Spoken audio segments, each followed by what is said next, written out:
I'm Hope Murera, Managing Director and CEO of ZEP-RE. We are a member of the IDF. We operate on the African continent, and I just joined this year COVID here.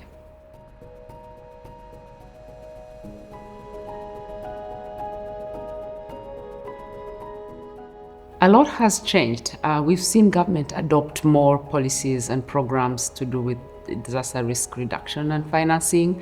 We've seen everybody talk about public-private partnership. We've seen coming together of different parts to really get some solutions.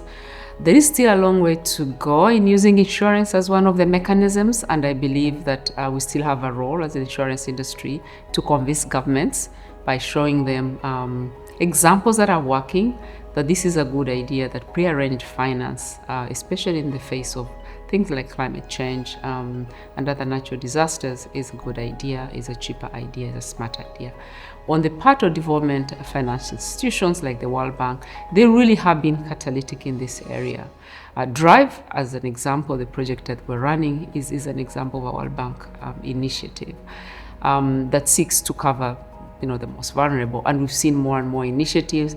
As partners of IDF, we've seen more partners also coming who are interested in developing insurance solutions as part of that. So from the part of the development financial institutions, really happy about how everybody's talking about combining insurance into funding and making everybody resilient, right? On the part of the insurance industry, a bit more appetite is coming up, and we see more and more pools to support some of these risks, and still a long way to be done. Yeah.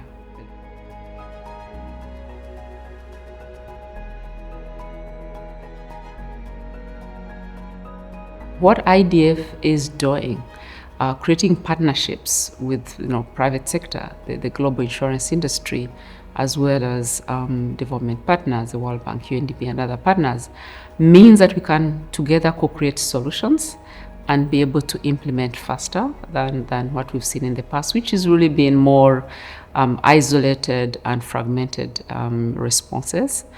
We are involved in quite a number, in addition to being on the governing bodies of IDF, as well as the working committees. We are near in all the working committees.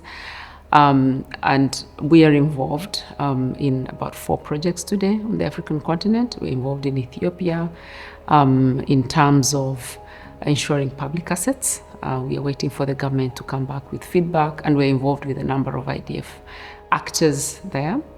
We are involved in DRIMA. We're looking at how this partnership with AFD really can catalyze a lot of the things that we are doing.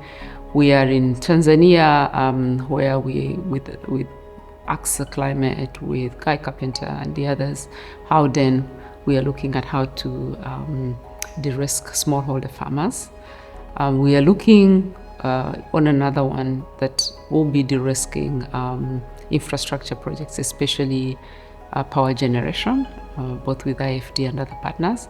So we are very excited about bringing all this capacity and knowledge and resources in one place, and we think we'll be able to get solutions better.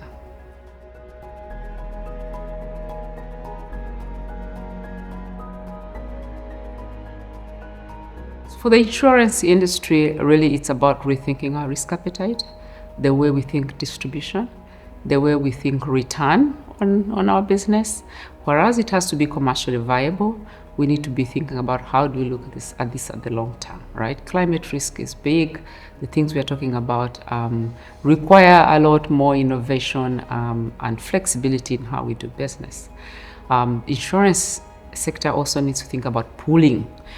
Traditionally, we've done things on our own, but these are cases, a case that requires that we all bring our capacity together to make sure that it is more tenable, that it is more sustainable. To the governments, our call to action is around creating the environment, the partnerships that are required, the policies that will drive this to ensure that they move from policy to implementing insurance-related and linked solutions towards disaster risk reduction and mitigation. And to the development partners, it's really pulling together. Sometimes it's fragmented efforts into huge, bigger bolder partnerships that really do create impact in the short term.